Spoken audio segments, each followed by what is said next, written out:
प्रिय भक्तों, मैं भगवान विष्णु आज आपके सामने एक महत्वपूर्ण संदेश लेकर आया हूं। यह संसार कर्म और संघर्ष से भरा है। हर व्यक्ति जीवन में सुख, शांति और समृद्धि की कामना करता है, लेकिन कई बार बाधाएं आपके मार्ग को अवरुद्ध कर देती हैं। जीवन में हर प्रकार की सफलता, धन और सुख पाने के लिए एक दिव्य मार्ग है, और वह है मेरा पवित्र मंत्र। यह मंत्र अत्यंत शक्तिशाली है। जो भी भक्त इस मंत्र का 108 बार श्रद्धा और विश्वास के साथ जाप करता है, उसे मेरे आशीर्वाद से हर प्रकार की बाधाओं से मुक्ति मिलेगी और वह हर उस चीज को प्राप्त करेगा जिसकी वह कामना करता है, चाहे वह धन हो, सफलता हो या मानसिक शांति। यह मंत्र न केवल आपको बाहरी सुख देता है, बल्कि आपके आंतरिक मन को भी शुद्ध करता है। अब मैं आपको विष्णु पुराण की एक कथा सुनाता हूं। एक समय की बात है जब धरती पर राक्षसों का अत्याचार बढ़ गया था और मनुष्य, देवता सभी परेशान हो गए थे। तब देवताओं ने मेरी शरण ली और मेरा आह्वान किया। मैंने उनकी प्रार्थना सुनी और नारायण रूप में प्रकट हुआ। मैंने उनके साथ मंत्रों का जाप किया और फिर अपनी दिव्य शक्ति से राक्षसों का नाश किया। यह शक्ति उन्हें मेरे मंत्र से मिली थी, जिसने हर बाधा को समाप्त कर दिया। प्रिय भक्तों, यह मंत्र कोई साधारण मंत्र नहीं है। यह ब्रह्मांड की दिव्य शक्तियों से जुड़ा हुआ है। जब आप इस मंत्र का 108 बार जाप करते हैं,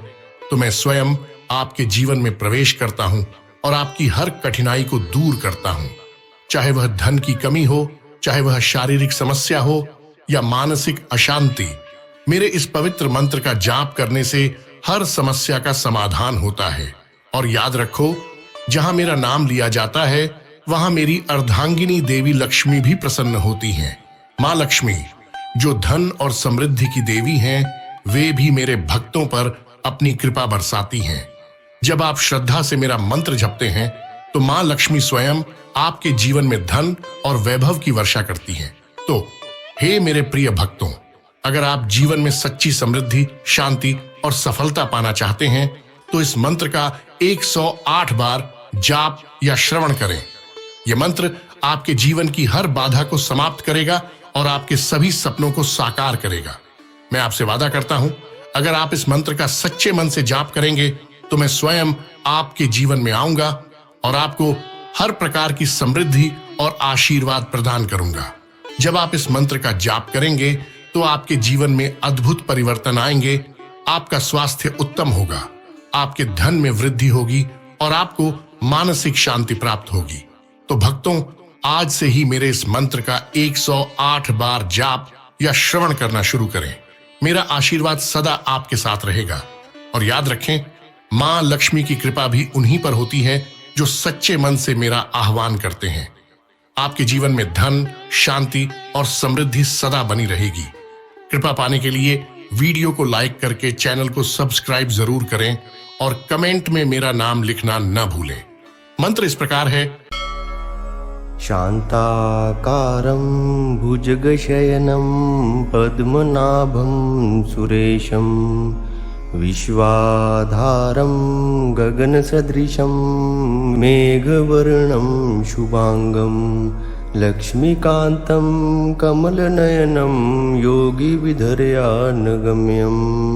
वन्दे विष्णु भवभयहरं सर्वलोकैकनाथम्। शान्ताकारं भुजगशयनं पद्मनाभं सुरेशं विश्वाधारं गगनसदृशं मेघवर्णं शुभांगं लक्ष्मीकान्तं कमलनयनं योगिविधर्यानगम्यं वन्दे विष्णु भवभयहरं सर्वलोकैकनाथम्। शान्ताकारं भुजगशयनं पद्मनाभं सुरेशं विश्वाधारं गगनसदृशं मेघवर्णं शुभांगं लक्ष्मीकान्तं कमलनयनं योगिविधर्यानगम्यं वन्दे विष्णुं भवभयहरं सर्वलोकैकनाथम् शान्ताकारं भुजगशयनं पद्मनाभं सुरेशं विश्वाधारं गगनसदृशं मेघवर्णं शुभांगं लक्ष्मीकान्तं कमलनयनं योगिविधर्यानगम्यं वन्दे विष्णुं भवभयहरं सर्वलोकैकनाथम् शान्ताकारं भुजगशयनं पद्मनाभं सुरेशं विश्वाधारं गगनसदृशं मेघवर्णं शुभांगं लक्ष्मीकान्तं कमलनयनं योगिविधर्यानगम्यं वन्दे विष्णुं भवभयहरं सर्वलोकैकनाथम् शान्ताकारं भुजगशयनं पद्मनाभं सुरेशं विश्वाधारं गगनसदृशं मेघवर्णं शुभांगं लक्ष्मीकान्तं कमलनयनं योगिविधर्यानगम्यं वन्दे विष्णुं भवभयहरं सर्वलोकैकनाथम् शान्ताकारं भुजगशयनं पद्मनाभं सुरेशं विश्वाधारं गगनसदृशं मेघवर्णं शुभांगं लक्ष्मीकान्तं कमलनयनं योगिविधर्यानगम्यं वन्दे विष्णुं भवभयहरं सर्वलोकैकनाथम् शान्ताकारं भुजगशयनं पद्मनाभं सुरेशं विश्वाधारं गगनसदृशं मेघवर्णं शुभांगं लक्ष्मीकान्तं कमलनयनं योगिविधर्यानगम्यं वन्दे विष्णुं भवभयहरं सर्वलोकैकनाथम् शान्ताकारं भुजगशयनं पद्मनाभं सुरेशं विश्वाधारं गगनसदृशं मेघवर्णं शुभांगं लक्ष्मीकान्तं कमलनयनं योगिविधर्यानगम्यं वन्दे विष्णुं भवभयहरं सर्वलोकैकनाथम् शान्ताकारं भुजगशयनं पद्मनाभं सुरेशं विश्वाधारं गगनसदृशं मेघवर्णं शुभांगं लक्ष्मीकान्तं कमलनयनं योगिविधर्यानगम्यं वन्दे विष्णुं भवभयहरं सर्वलोकैकनाथम् शान्ताकारं भुजगशयनं पद्मनाभं सुरेशं विश्वाधारं गगनसदृशं मेघवर्णं शुभांगं लक्ष्मीकान्तं कमलनयनं योगिविधर्यानगम्यं वन्दे विष्णुं भवभयहरं सर्वलोकैकनाथम् शान्ताकारं भुजगशयनं पद्मनाभं सुरेशं विश्वाधारं गगनसदृशं मेघवर्णं शुभांगं लक्ष्मीकान्तं कमलनयनं योगिविधर्यानगम्यं वन्दे विष्णुं भवभयहरं सर्वलोकैकनाथम् शान्ताकारं भुजगशयनं पद्मनाभं सुरेशं विश्वाधारं गगनसदृशं मेघवर्णं शुभांगं लक्ष्मीकान्तं कमलनयनं योगिविधर्यानगम्यं वन्दे विष्णुं भवभयहरं सर्वलोकैकनाथम् शान्ताकारं भुजगशयनं पद्मनाभं सुरेशं विश्वाधारं गगनसदृशं मेघवर्णं शुभांगं लक्ष्मीकान्तं कमलनयनं योगिविधर्यानगम्यं वन्दे विष्णुं भवभयहरं सर्वलोकैकनाथम् शान्ताकारं भुजगशयनं पद्मनाभं सुरेशं विश्वाधारं गगनसदृशं मेघवर्णं शुभांगं लक्ष्मीकान्तं कमलनयनं योगिविधर्यानगम्यं वन्दे विष्णुं भवभयहरं सर्वलोकैकनाथम् शान्ताकारं भुजगशयनं पद्मनाभं सुरेशं विश्वाधारं गगनसदृशं मेघवर्णं शुभांगं लक्ष्मीकान्तं कमलनयनं योगिविधर्यानगम्यं वन्दे विष्णुं भवभयहरं सर्वलोकैकनाथम् शान्ताकारं भुजगशयनं पद्मनाभं सुरेशं विश्वाधारं गगनसदृशं मेघवर्णं शुभांगं लक्ष्मीकान्तं कमलनयनं योगिविधर्यानगम्यं वन्दे विष्णुं भवभयहरं सर्वलोकैकनाथम् शान्ताकारं भुजगशयनं पद्मनाभं सुरेशं विश्वाधारं गगनसदृशं मेघवर्णं शुभांगं लक्ष्मीकान्तं कमलनयनं योगिविधर्यानगम्यं वन्दे विष्णुं भवभयहरं सर्वलोकैकनाथम् शान्ताकारं भुजगशयनं पद्मनाभं सुरेशं विश्वाधारं गगनसदृशं मेघवर्णं शुभांगं लक्ष्मीकान्तं कमलनयनं योगिविधर्यानगम्यं वन्दे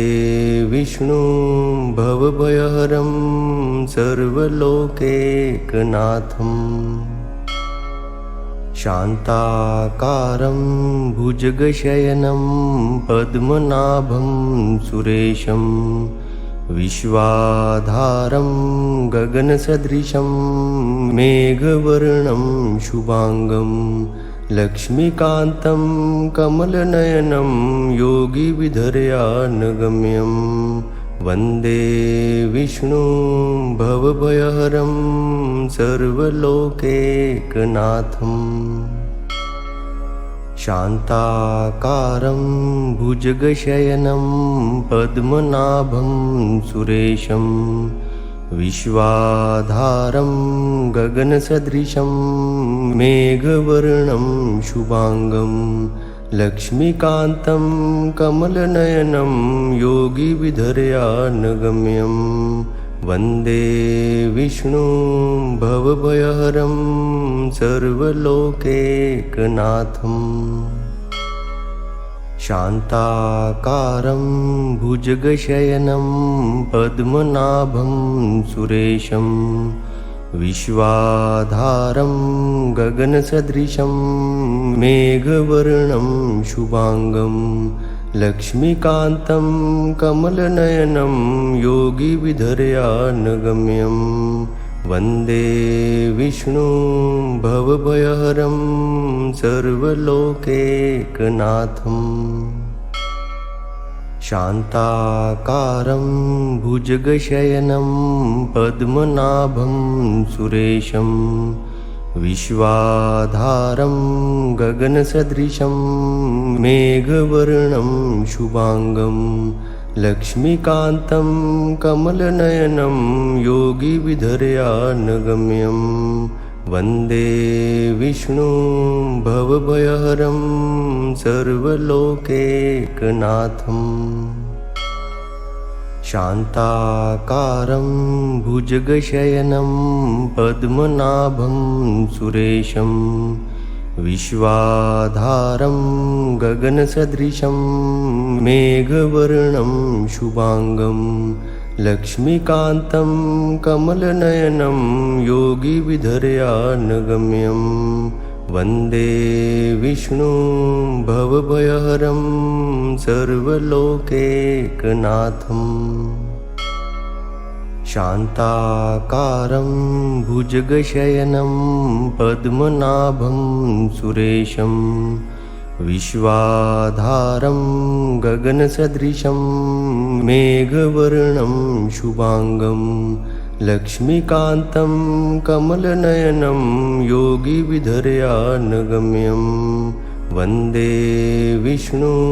भवभयहरं सर्वलोकैकनाथम् शान्ताकारं भुजगशयनं पद्मनाभं सुरेशं विश्वाधारं गगनसदृशं मेघवर्णं शुभांगं लक्ष्मीकान्तं कमलनयनं योगिविधर्यानगम्यं वन्दे विष्णुं भवभयहरं सर्वलोकैकनाथम् शान्ताकारं भुजगशयनं पद्मनाभं सुरेशं विश्वाधारं गगनसदृशं मेघवर्णं शुभांगं लक्ष्मीकान्तं कमलनयनं योगिविधर्यानगम्यं वन्दे विष्णुं भवभयहरं सर्वलोकैकनाथम् शान्ताकारं भुजगशयनं पद्मनाभं सुरेशं विश्वाधारं गगनसदृशं मेघवर्णं शुभांगं लक्ष्मीकान्तं कमलनयनं योगिविधर्यानगम्यं वन्दे विष्णुं भवभयहरं सर्वलोकैकनाथम् शान्ताकारं भुजगशयनं पद्मनाभं सुरेशं विश्वाधारं गगनसदृशं मेघवर्णं शुभांगं लक्ष्मीकान्तं कमलनयनं योगिविधर्यानगम्यं वन्दे विष्णुं भवभयहरं सर्वलोकैकनाथम् शान्ताकारं भुजगशयनं पद्मनाभं सुरेशं विश्वाधारं गगनसदृशं मेघवर्णं शुभांगं लक्ष्मीकान्तं कमलनयनं योगिविधर्यानगम्यं वन्दे विष्णुं भवभयहरं सर्वलोकैकनाथम् शान्ताकारं भुजगशयनं पद्मनाभं सुरेशं विश्वाधारं गगनसदृशं मेघवर्णं शुभांगं लक्ष्मीकान्तं कमलनयनं योगिविधर्यानगम्यं वन्दे विष्णुं भवभयहरं सर्वलोकैकनाथम् शान्ताकारं भुजगशयनं पद्मनाभं सुरेशं विश्वाधारं गगनसदृशं मेघवर्णं शुभांगं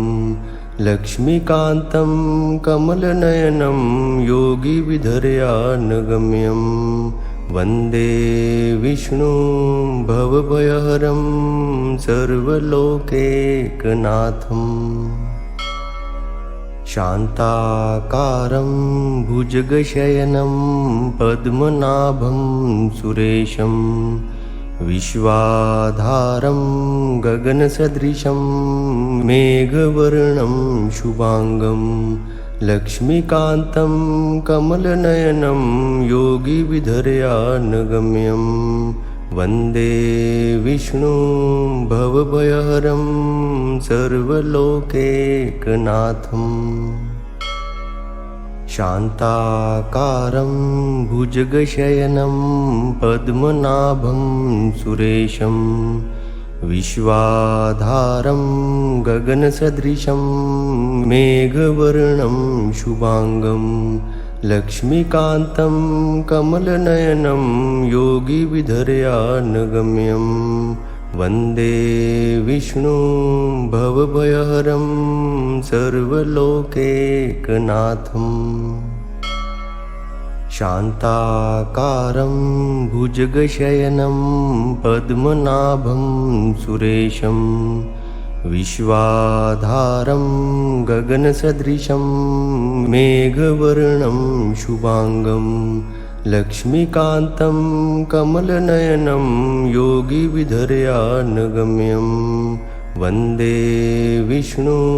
भवभयहरं सर्वलोकैकनाथम् शान्ताकारं भुजगशयनं पद्मनाभं सुरेशं विश्वाधारं गगनसदृशं मेघवर्णं शुभांगं लक्ष्मीकान्तं कमलनयनं योगिविधर्यानगम्यं वन्दे विष्णुं भवभयहरं सर्वलोकैकनाथम् शान्ताकारं भुजगशयनं पद्मनाभं सुरेशं विश्वाधारं गगनसदृशं मेघवर्णं शुभांगं लक्ष्मीकान्तं कमलनयनं योगिविधर्यानगम्यं वन्दे विष्णुं भवभयहरं सर्वलोकैकनाथम् शान्ताकारं भुजगशयनं पद्मनाभं सुरेशं विश्वाधारं गगनसदृशं मेघवर्णं शुभांगं लक्ष्मीकान्तं कमलनयनं योगिविधर्यानगम्यं वन्दे विष्णुं भवभयहरं सर्वलोकैकनाथम् शान्ताकारं भुजगशयनं पद्मनाभं सुरेशं विश्वाधारं गगनसदृशं मेघवर्णं शुभांगं लक्ष्मीकान्तं कमलनयनं योगिविधर्यानगम्यं वन्दे विष्णुं भवभयहरं सर्वलोकैकनाथम् शान्ताकारं भुजगशयनं पद्मनाभं सुरेशं विश्वाधारं गगनसदृशं मेघवर्णं शुभांगं लक्ष्मीकान्तं कमलनयनं योगिविधर्यानगम्यं वन्दे विष्णुं भवभयहरं सर्वलोकैकनाथम्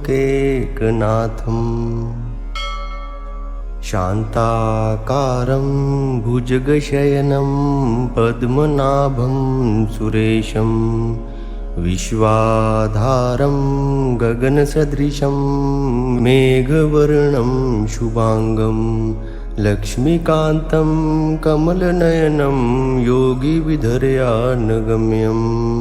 वन्दे विष्णुं भवभयहरं सर्वलोकैकनाथम् शान्ताकारं भुजगशयनं पद्मनाभं सुरेशं विश्वाधारं गगनसदृशं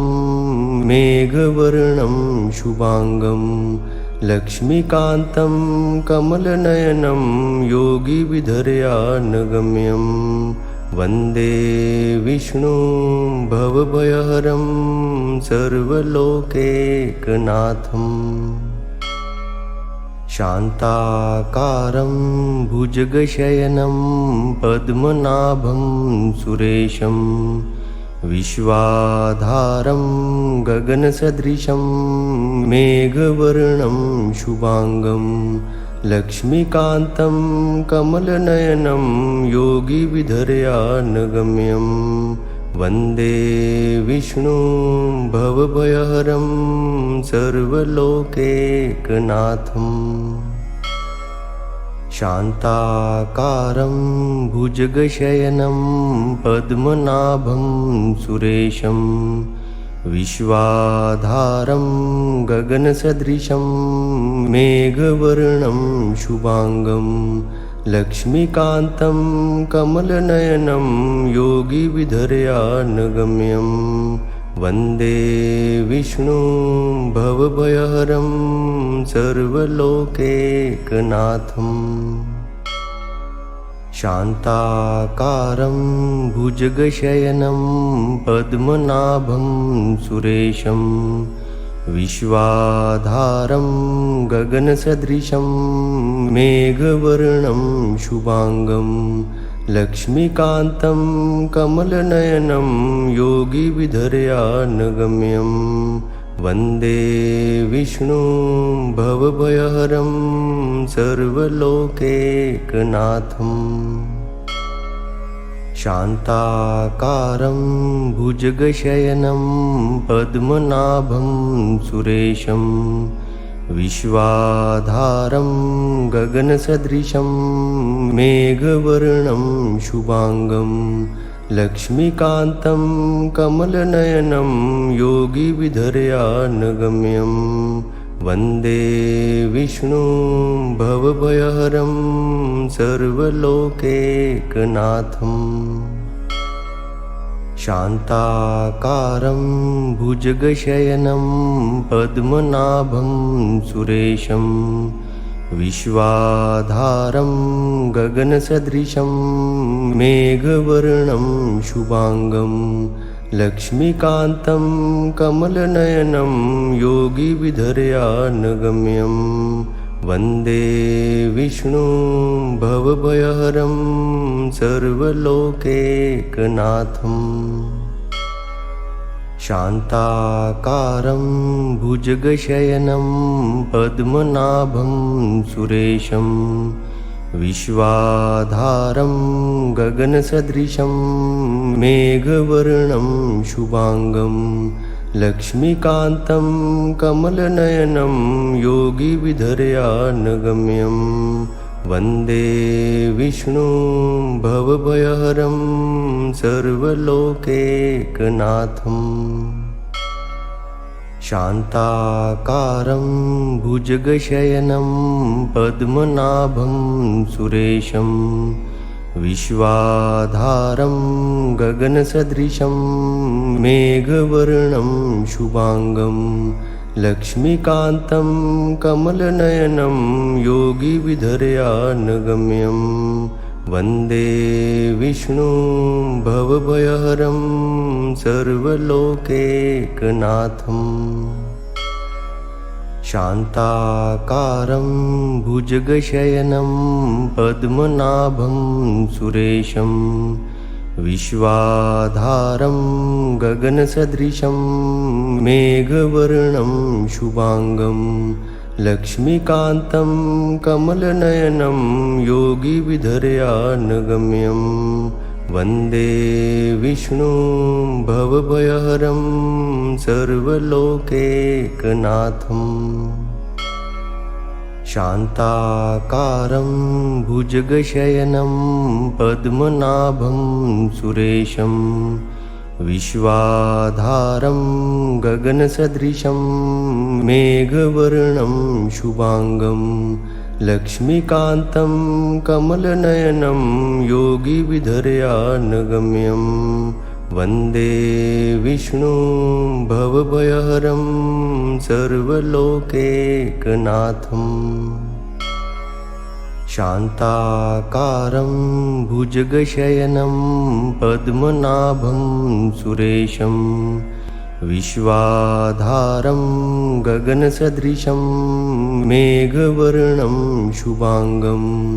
लक्ष्मीकान्तं कमलनयनं योगिविधर्यानगम्यं वन्दे विष्णुं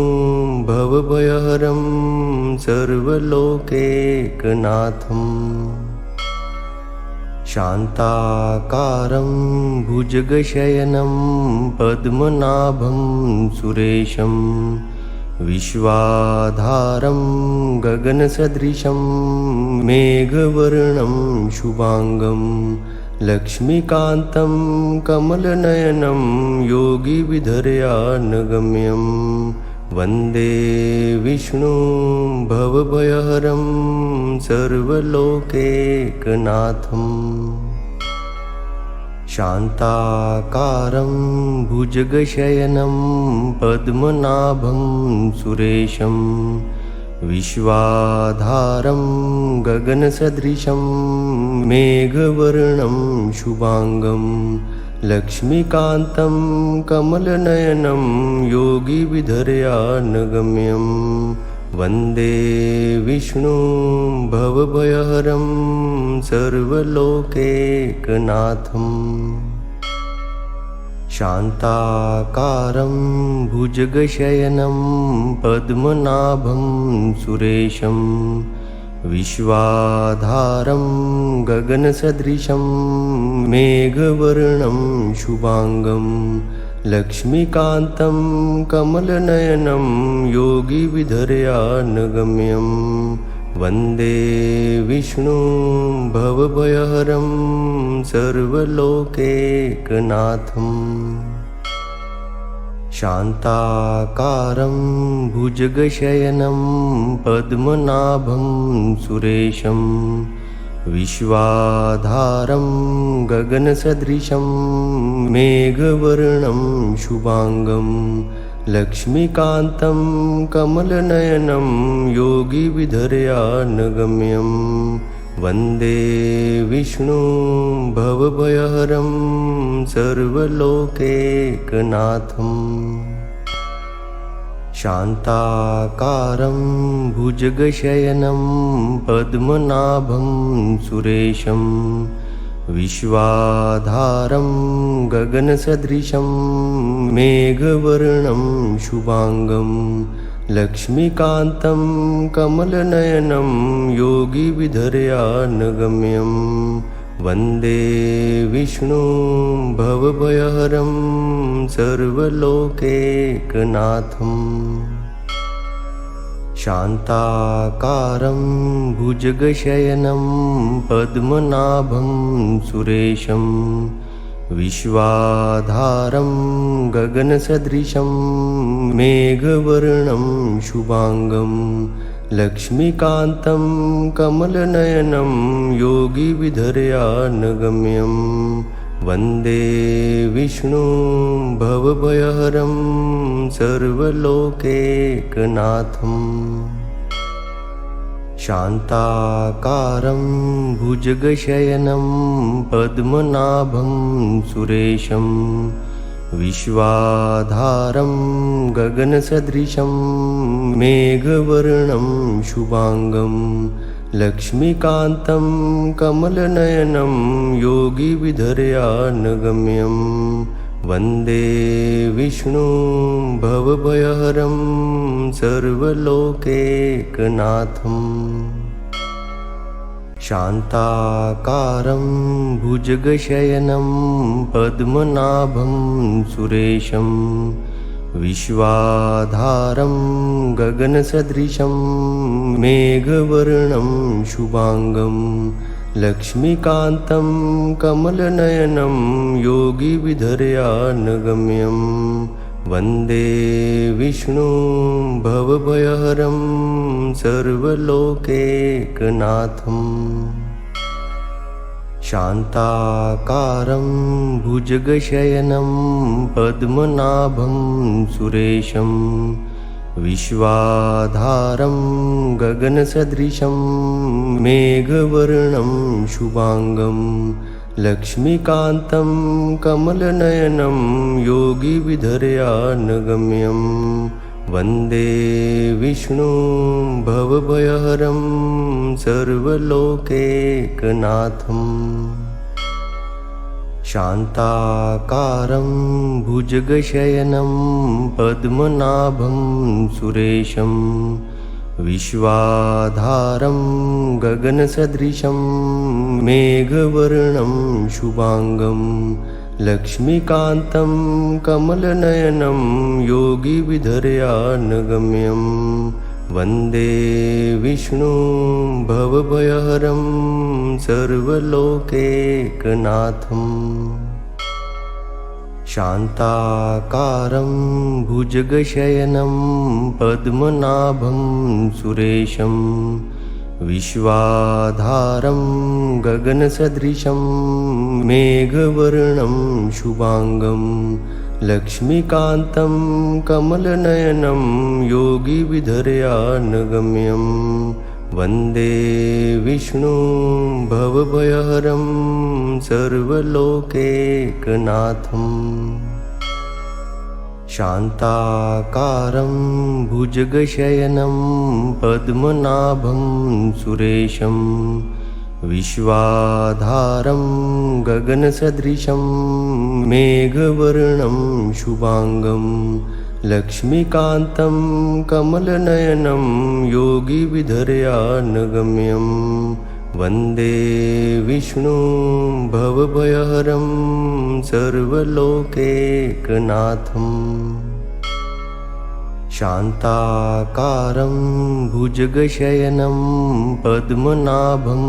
सुरेशं विश्वाधारं गगनसदृशं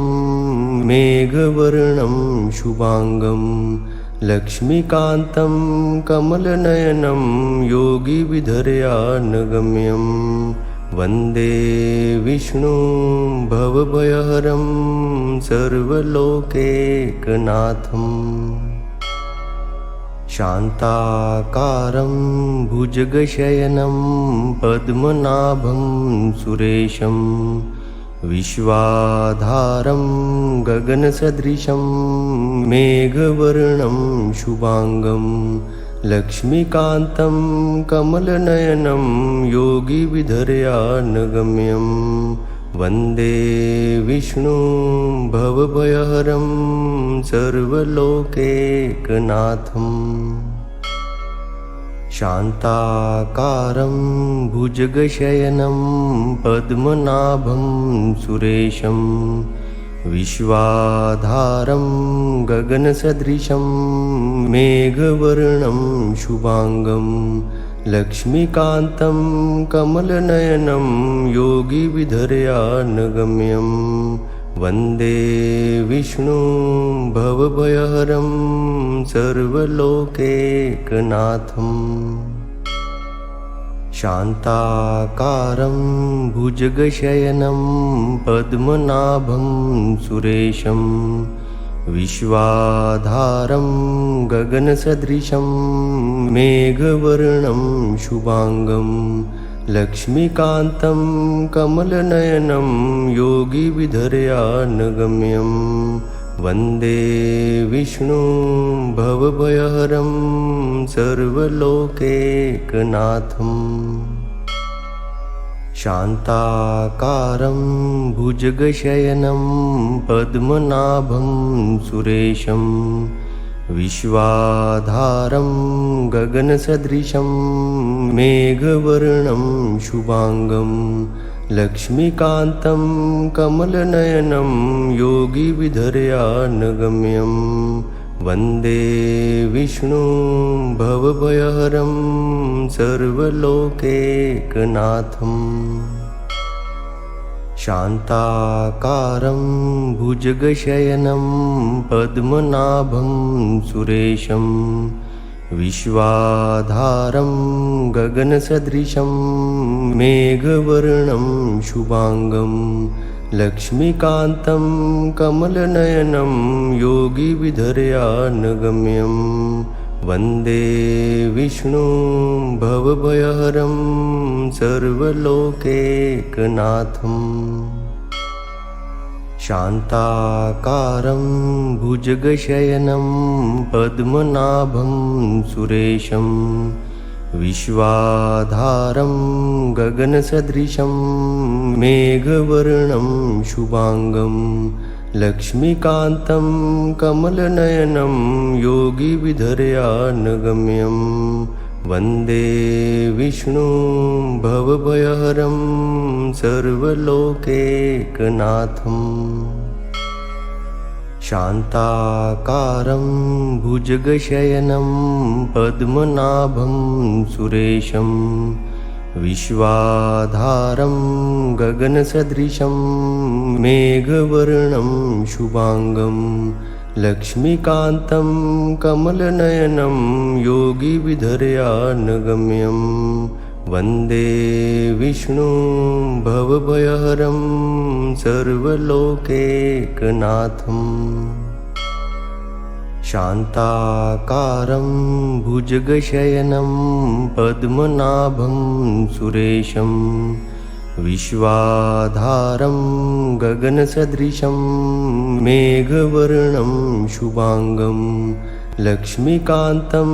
कमलनयनं योगिविधर्यानगम्यं वन्दे विष्णुं भवभयहरं सर्वलोकैकनाथम्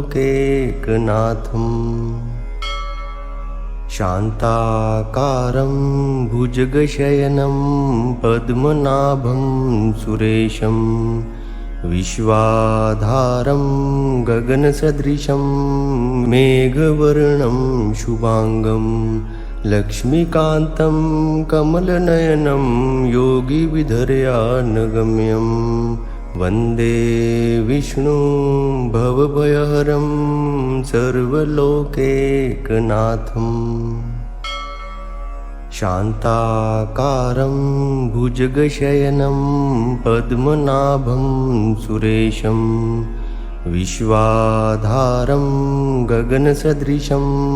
मेघवर्णं शुभांगं लक्ष्मीकान्तं कमलनयनं योगिविधर्यानगम्यं वन्दे विष्णुं भवभयहरं सर्वलोकैकनाथम् शान्ताकारं भुजगशयनं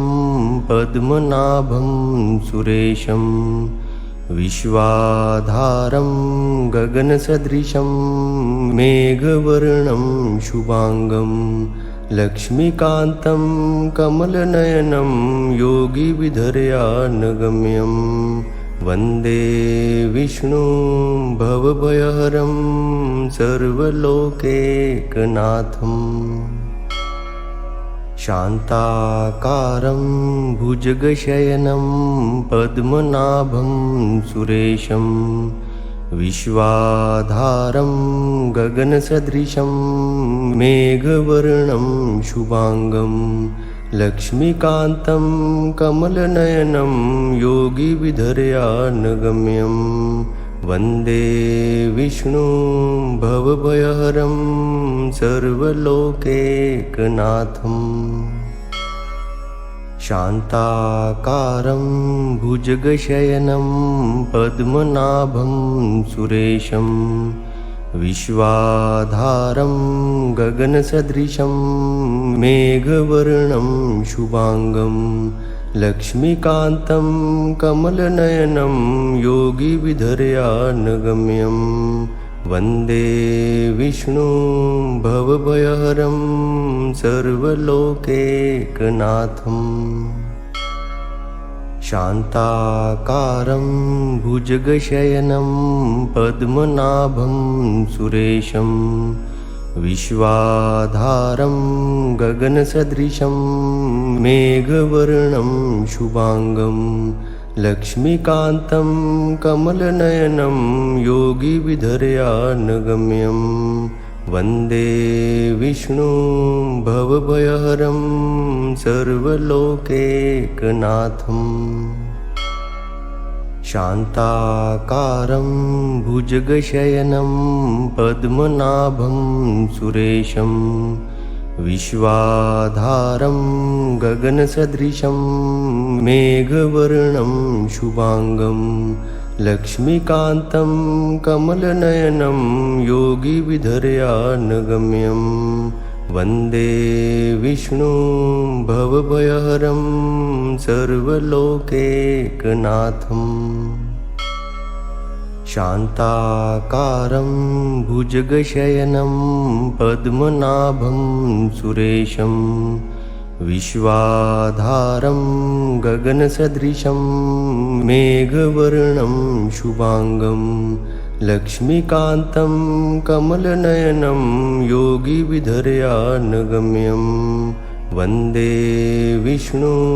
भवभयहरं सर्वलोकैकनाथम् शान्ताकारं भुजगशयनं पद्मनाभं सुरेशं विश्वाधारं गगनसदृशं मेघवर्णं शुभांगं लक्ष्मीकान्तं कमलनयनं योगिविधर्यानगम्यं वन्दे विष्णुं भवभयहरं सर्वलोकैकनाथम् शान्ताकारं भुजगशयनं पद्मनाभं सुरेशं विश्वाधारं गगनसदृशं मेघवर्णं शुभांगं लक्ष्मीकान्तं कमलनयनं योगिविधर्यानगम्यं वन्दे विष्णुं भवभयहरं सर्वलोकैकनाथम् शान्ताकारं भुजगशयनं पद्मनाभं सुरेशं विश्वाधारं गगनसदृशं मेघवर्णं शुभांगं लक्ष्मीकान्तं कमलनयनं योगिविधर्यानगम्यं वन्दे विष्णुं भवभयहरं सर्वलोकैकनाथम् शान्ताकारं भुजगशयनं पद्मनाभं सुरेशं विश्वाधारं गगनसदृशं मेघवर्णं शुभांगं लक्ष्मीकान्तं कमलनयनं योगिविधर्यानगम्यं वन्दे विष्णुं भवभयहरं सर्वलोकैकनाथम् शान्ताकारं भुजगशयनं पद्मनाभं सुरेशं विश्वाधारं गगनसदृशं मेघवर्णं शुभांगं लक्ष्मीकान्तं कमलनयनं योगिविधर्यानगम्यं वन्दे विष्णुं भवभयहरं सर्वलोकैकनाथम् शान्ताकारं भुजगशयनं पद्मनाभं सुरेशं विश्वाधारं गगनसदृशं मेघवर्णं शुभांगं लक्ष्मीकान्तं कमलनयनं योगिविधर्यानगम्यं वन्दे विष्णुं भवभयहरं सर्वलोकैकनाथम् शान्ताकारं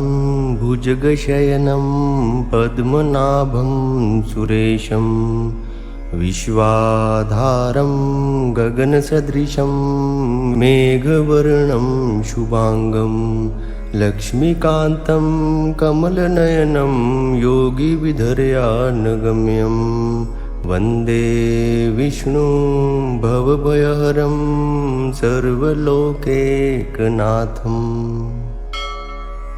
शान्ताकारं भुजगशयनं पद्मनाभं सुरेशं विश्वाधारं गगनसदृशं मेघवर्णं शुभांगं लक्ष्मीकान्तं कमलनयनं योगिविधर्यानगम्यं वन्दे विष्णुं भवभयहरं सर्वलोकैकनाथम् शान्ताकारं भुजगशयनं पद्मनाभं सुरेशं विश्वाधारं गगनसदृशं मेघवर्णं शुभांगं लक्ष्मीकान्तं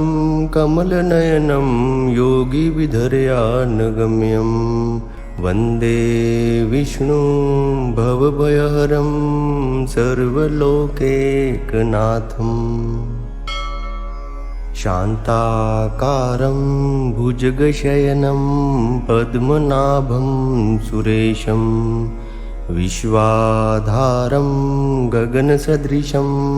मेघवर्णं शुभांगं लक्ष्मीकान्तं कमलनयनं योगिविधर्यानगम्यं वन्दे विष्णुं भवभयहरं सर्वलोकैकनाथम् शान्ताकारं भुजगशयनं पद्मनाभं सुरेशं विश्वाधारं गगनसदृशं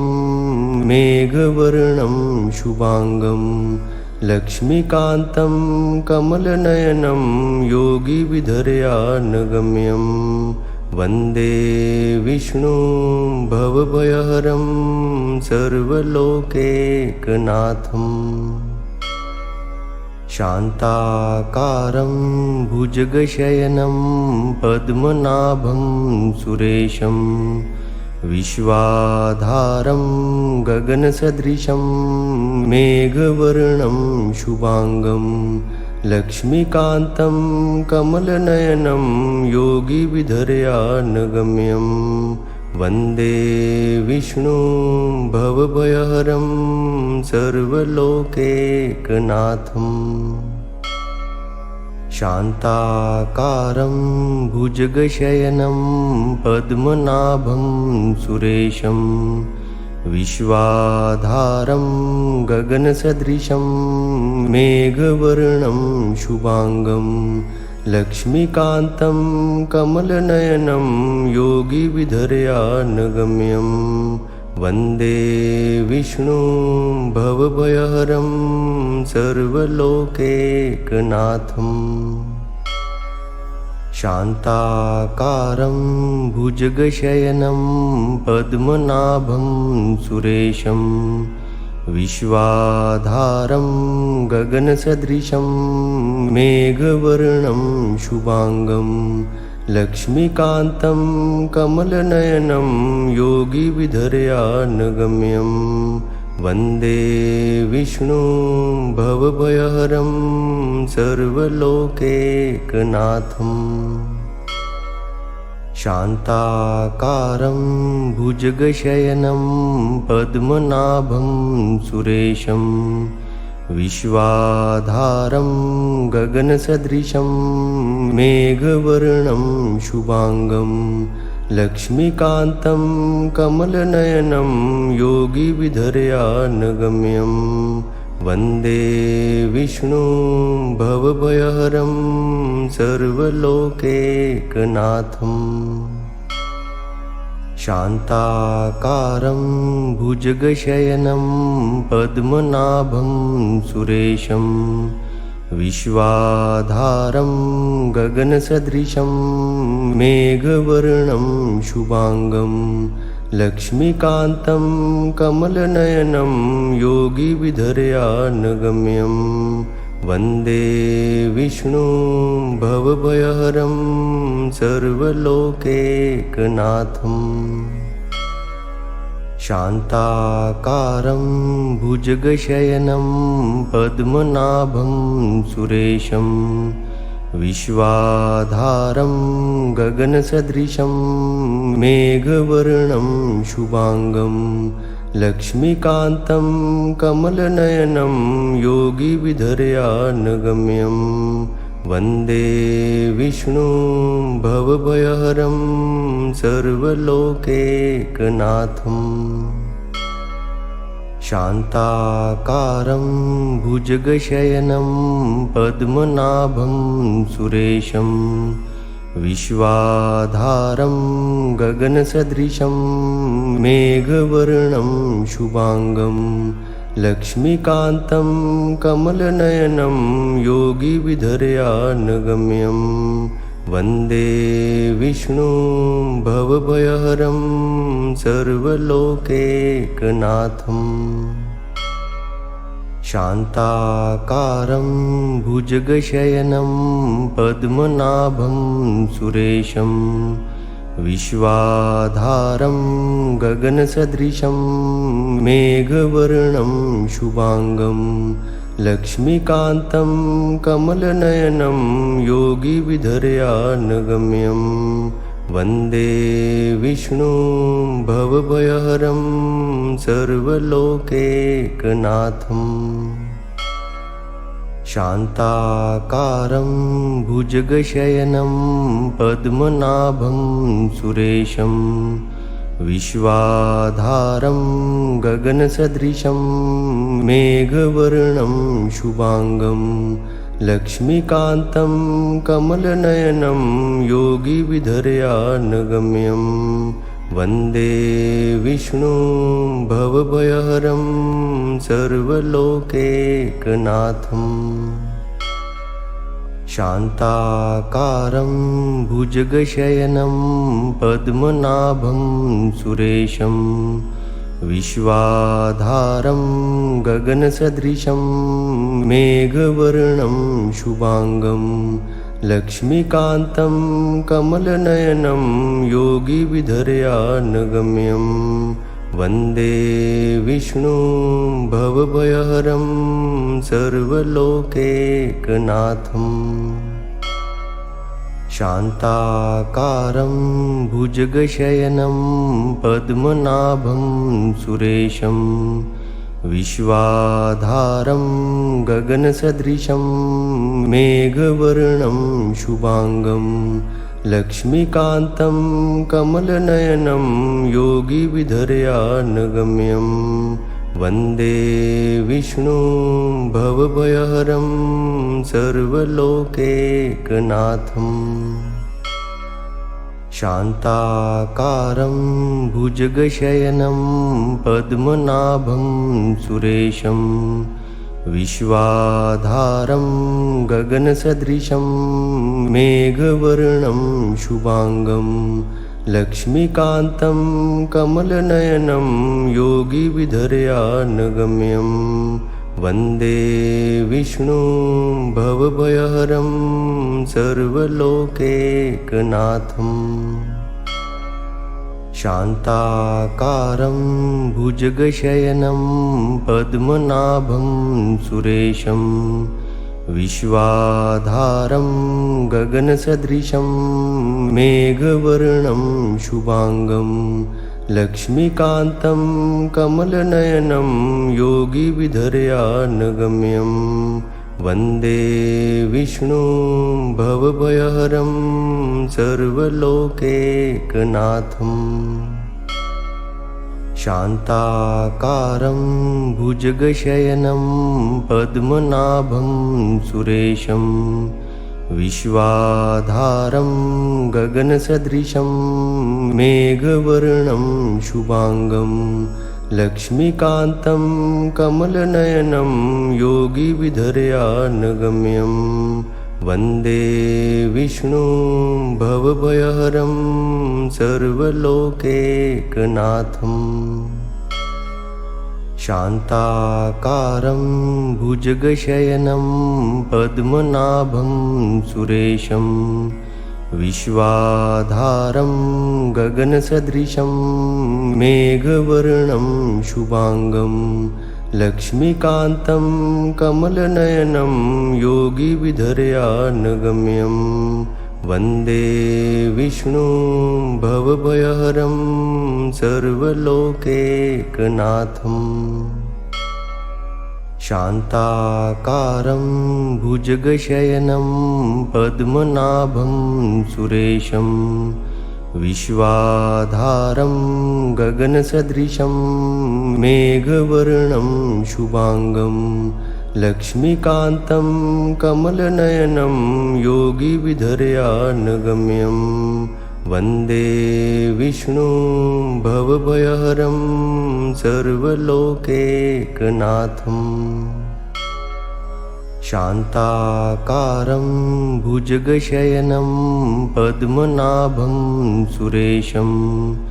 विश्वाधारं गगनसदृशं मेघवर्णं शुभांगं लक्ष्मीकान्तं कमलनयनं योगिविधर्यानगम्यं वन्दे विष्णुं भवभयहरं सर्वलोकैकनाथम्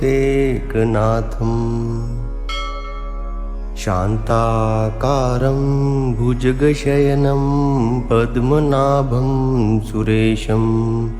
विश्वाधारं गगनसदृशं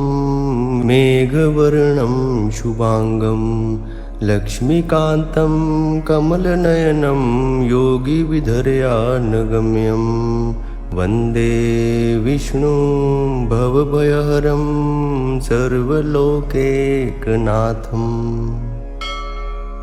शान्ताकारं भुजगशयनं पद्मनाभं सुरेशं विश्वाधारं गगनसदृशं मेघवर्णं शुभांगं